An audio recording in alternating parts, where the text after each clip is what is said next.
بييجي لنا أسئلة كتير في العيادة، وأغلب المرضى بيسألوا عن التبييض، لأنها حاجة بتهم كل الناس سواء اللي عندهم ألم أو لأ. هل التبييض بيسبب حساسية؟ إيه مشاكل التبييض؟ ده اللي إحنا هنجاوب عليه النهارده مع حضراتكم.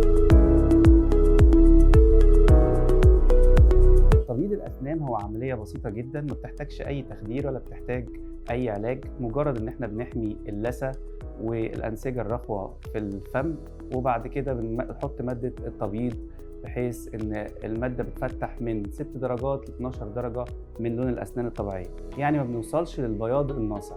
طب إزاي بنقدر نتغلب على الحساسية اللي بنعملها بعد التبييض؟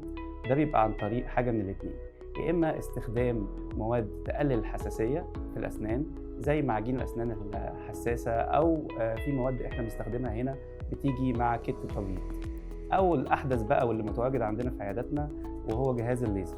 التبييض بالليزر بيدينا minimal intervention من الsensitivity، وبالتالي ما بيبقاش فيه أي حساسية، وبنقدر نقول للمريض بعض النصائح اللي بيتبعها بعد عملية التبييض عشان يحافظ على التبييض وفي نفس الوقت يحافظ على الحساسية. ده بيبقى عن طريق بعض المعاجين وبعض الكريمات اللي بيحطها، وفي نفس الوقت ما يستخدمش أي مصبغات للأسنان زي البيبسي والكولا والشاي والنسكافيه.